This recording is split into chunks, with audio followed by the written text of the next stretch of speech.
Hello guys, welcome to my YouTube channel. मैं दिनेश संधू आपका स्वागत करता हूं मेरे इस यूट्यूब चैनल पे। अगर आप नए हैं तो चैनल को सब्सक्राइब कर दीजिए। दोस्तों, आज की वीडियो के अंदर हम डिस्कस करेंगे HP urban and control act के अंदर जो कुछ इंपॉर्टेंट डेफिनेशंस आती हैं उनको हम प्रॉपरली एक्सप्लेन करेंगे, प्रॉपरली उनको डिस्कस करेंगे और विद केस लॉज हम उनको डिस्कस करेंगे इस लेक्चर के अंदर। सो आप इस वीडियो को एंड तक देखिएगा, काफ़ी इंपॉर्टेंट वीडियो है ये। और इस वीडियो को शुरू करने से पहले अगर आपने अभी तक HP land revenue act, HP urban and control act के जो हैंड रिटन नोट्स हैं वो आपने परचेज नहीं किए हैं, वो आपने अभी तक डाउनलोड नहीं किए हैं, तो आप उनको कर सकते हैं। डिस्क्रिप्शन में उनका लिंक दिया है, आप उस लिंक से इन नोट्स को वहाँ पर डाउनलोड कर सकते हैं। तो चलिए इस वीडियो को शुरू करते हैं और हम डिस्कस करते हैं कुछ इंपॉर्टेंट डेफिनेशंस को, जो इंपॉर्टेंट डेफिनेशन आपके लिए काफ़ी इंपॉर्टेंट है अगर आपको इस एक्ट को समझना है।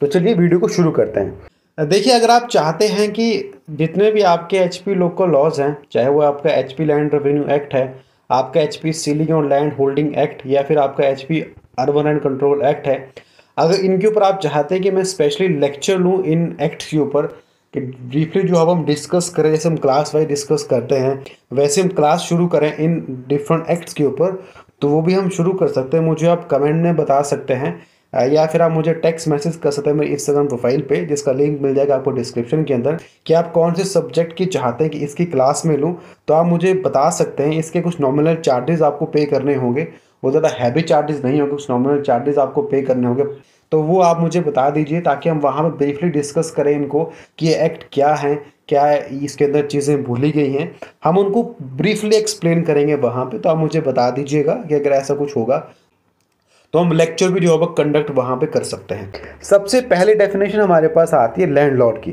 अब आपका जो एक्ट है ये एक्ट बात करता है अर्बन रेंट की बात करता है, और रेंट पे आप अपनी प्रॉपर्टी को कौन देगा, वो आपका लैंडलॉर्ड होगा। अब उस लैंडलॉर्ड को समझना काफ़ी इंपॉर्टेंट है कि लैंडलॉर्ड असल मायने में इस एक्ट के अंदर किसको कहा गया है।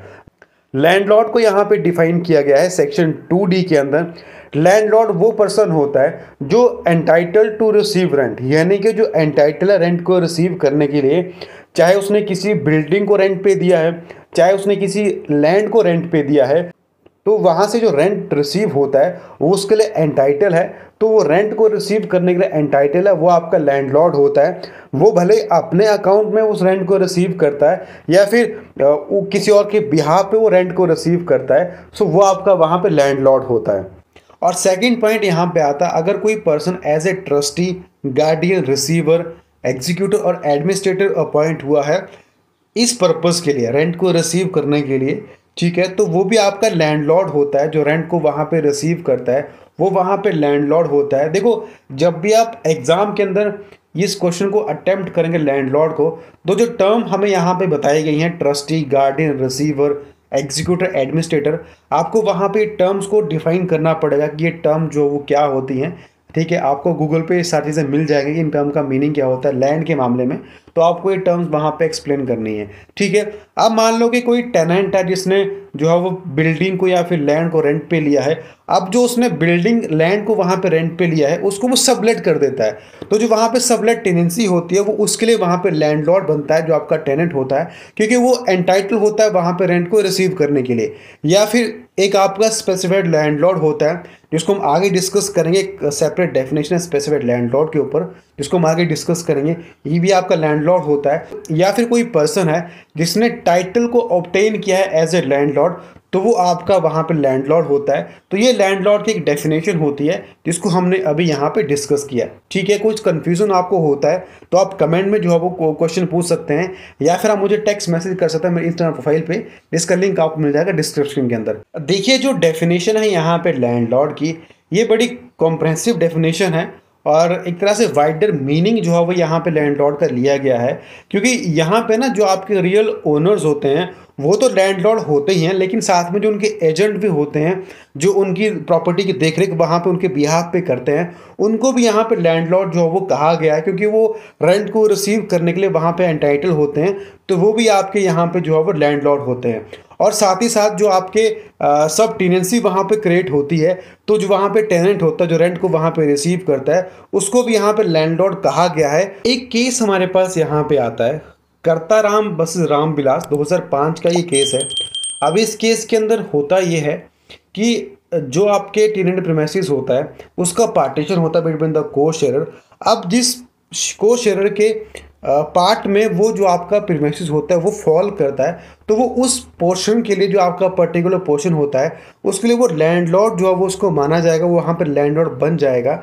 ठीक है, जो आपका एक पर्टिकुलर प्रीमाइसेस होता है, पर्टिकुलर पोर्शन होता है आपके आपके टेनेंट प्रीमाइसेस का, तो वहाँ पे वो लैंडलॉर्ड होगा और वहाँ पे वो एविक्शन पिटीशन को वहाँ पे फाइल कर सकता है। जो एक लैंडलॉर्ड सारे राइट्स वहाँ पे इंजॉय करता है वो उस प्रीमाइसेस के लिए, उस पर्टिकुलर पोर्शन के लिए वहाँ पे इंजॉय करेगा। ये इस केस के अंदर होता है। नेक्स्ट डेफिनेशन हमारे पास यहाँ पे बिल्डिंग की आती है।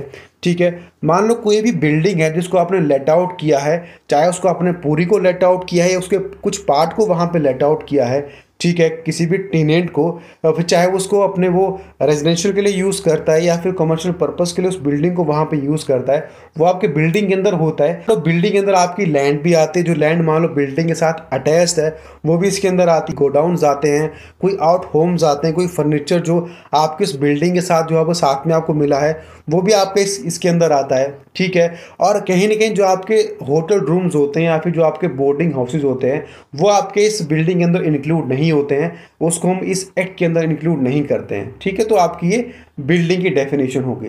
ठीक है, बिल्डिंग देखो दो तरह की होती है। बिल्डिंग आपकी एक आपकी होती है रेजिडेंशियल बिल्डिंग और दूसरी आपकी होती है नॉन रेजिडेंशियल बिल्डिंग। ठीक है, अब हम इन दोनों को एक एक करके एक्सप्लेन करते हैं कि भाई रेजिडेंशियल बिल्डिंग कौन होती है और जो आपकी नॉन रेजिडेंशियल बिल्डिंग होती है वो कौन सी होती है। हम इनको एक ब्रीफली डिस्कस करते हैं। देखिए, जो आपकी नॉन रेजिडेंशियल बिल्डिंग होती है, अब इसके अंदर क्या क्या चीज़ें इंक्लूड होती हैं, कौन सी बिल्डिंग यहाँ पे इंक्लूड होती है, इसको हम डिस्कस कर लेते हैं। पहली चीज़ यहाँ पे बोली गई है, the building being use mainly for the purpose of business और ट्रेड। कि जो बिल्डिंग है वो उसको मेनली यूज करते हैं for the purpose of business और ट्रेड। अब देखो, जो यहाँ पे मेनली वर्ड यूज हुआ है वो एक बड़ा इंपॉर्टेंट वर्ड यहाँ पे यूज हुआ, जो आपको देखना है कि भाई बिल्डिंग का मेजर पार्ट जो है वो किसके लिए वहाँ पे यूज होता है। जैसे एक एग्जांपल मैं आपको देता हूँ, मान लो एक बिल्डिंग है, वहाँ पे 6 कमरे हैं। अब 6 में से जो 4 कमरे आप उसको बिजनेस ट्रेड के लिए यूज़ करते हैं और 2 कमरे रह गए वो आप उसको यूज़ करते हैं अपने रहने के लिए। ये आपकी जो बिल्डिंग होती है, यहाँ पे जो हमें देखना है कि मेजर पार्ट आपका बिजनेस ट्रेड के लिए यहाँ पे यूज़ होता है, तो वो आपकी बिल्डिंग वहाँ पे बन जाती है नॉन रेजिडेंशियल बिल्डिंग। ठीक है, ये पॉइंट आपको यहाँ पे ध्यान रखना, बड़ा इंपॉर्टेंट पॉइंट है ये। ठीक है, दूसरा पॉइंट हमारे पास यहाँ पे आता है, जो आपकी बिल्डिंग है उसको पार्शली जो है वो बिजनेस ट्रेड के लिए यूज़ करते हैं और पार्शली जो है वो उसको अपने रेजिडेंस के लिए वो कोई पर्सन वहाँ पे यूज़ करता है। जो उस पर्सन उस बिल्डिंग के अंदर जो है वो बिजनेस ट्रेड करता है, वो वहीं पे रहता है, तो हम उस बिल्डिंग को भी यहाँ पे मानेंगे कि वो बिल्डिंग आपकी जो है वो नॉन रेजिडेंशियल बिल्डिंग है। ठीक है, ये भी पॉइंट इसके अंदर आता है। थर्ड पॉइंट हमारे पास यहाँ पे आता है कि भाई जो बिल्डिंग है उसका मेनली पार्ट जो है वो बिजनेस पर्पस के लिए यूज़ होता है, ट्रेड के लिए वहाँ पे यूज़ होता है, लेकिन एक स्मॉल पोर्शन वहाँ पे आता है जिसको अपने रहने के लिए वो यूज़ करते हैं। ठीक है, तो वो जो मैंने आपको एग्जांपल स्टार्टिंग में ही दे दिया कि मेनली वर्ड यहाँ पे बड़ा इंपॉर्टेंट है, तो वो बिल्डिंग भी आपकी इंक्लूड होती है नॉन रेजिडेंशियल बिल्डिंग के अंदर। ठीक है, तो ये 3 पॉइंट आपको यहाँ पे ध्यान रख रहे हैं, जो 3 पॉइंट हमारे पास यहाँ पे आते हैं कि कौन सी बिल्डिंग जो है वो इंक्लूड होती है नॉन रेजिडेंशियल बिल्डिंग के अंदर। तो ये मतलब आपको यहाँ से समझ आया होगा कि ये मतलब क्या होता है। कुछ कंफ्यूजन होता है, आप कमेंट में मुझसे क्वेश्चन पूछ सकते हैं। नेक्स्ट हमारे पास यहाँ पे आती है रेजिडेंशियल बिल्डिंग। ये ऐसी बिल्डिंग होती है जिसको कंस्ट्रक्ट किया होता है solely for the purpose of residence, तो वो आपकी एक तरह से रेजिडेंशियल बिल्डिंग होती है। और अगर मान लो कोई पर्सन जो है वो इसको कन्वर्ट करना चाहेगा नॉन रेजिडेंशियल बिल्डिंग के अंदर, तो उसको वहाँ पे परमिशन लेनी होती है कंट्रोलर की अंडर सेक्शन 12, वो तब उसको वहाँ पे कन्वर्ट कर सकता है। अगर वो विदाउट परमिशन वहाँ पे उसको कन्वर्ट करता है तो वो कन्वर्जन वहाँ पे नहीं माना जाएगा। ठीक है, वो कन्वर्ट हम उसको नहीं मानेंगे। ठीक है, विद परमिशन उसको वहाँ पे वो कन्वर्ट कर सकता है उस बिल्डिंग को, जो उसकी वहाँ पे रेजिडेंशियल बिल्डिंग है, उसको वहाँ पे परमिशन लेनी होगी कंट्रोलर की, वो उसके बाद वहाँ पे उसको कन्वर्ट करेगा। ठीक है, और चाहे वो आपका लैंडलॉर्ड है चाहे वो आपका टेनेंट है, ठीक है, वो उसको वहाँ पे कन्वर्ट नहीं कर सकता without the permission of controller. तो आज हम इतना डिस्कस करेंगे इस लेक्चर के अंदर, जो हमने डेफिनेशन आज डिस्कस की हैं। जो बाकी की जो आपकी डेफिनेशन बचती हैं उनको हम पार्ट सेकंड के अंदर डिस्कस करेंगे, जहां पे हम प्रॉपर तरीके से उनको हम डिस्कस करेंगे कि वो चाहे वो टेनेंट की डेफिनेशन है, चाहे वो आपका स्पेसिफाइड लैंडलॉर्ड है, या फिर चाहे वो आपका अर्बन एरिया है, हम उसको यहाँ पे डिस्कस करेंगे नेक्स्ट लेक्चर के अंदर। ठीक है, तो आप इस वीडियो को लाइक कर दीजिए। कुछ चीज़ आपको कन्फ्यूज़न है तो आप मुझसे कमेंट में क्वेश्चन पूछ सकते हैं। अगर चैनल सब्सक्राइब नहीं किया तो कर दीजिए। Thank you and thanks for watching.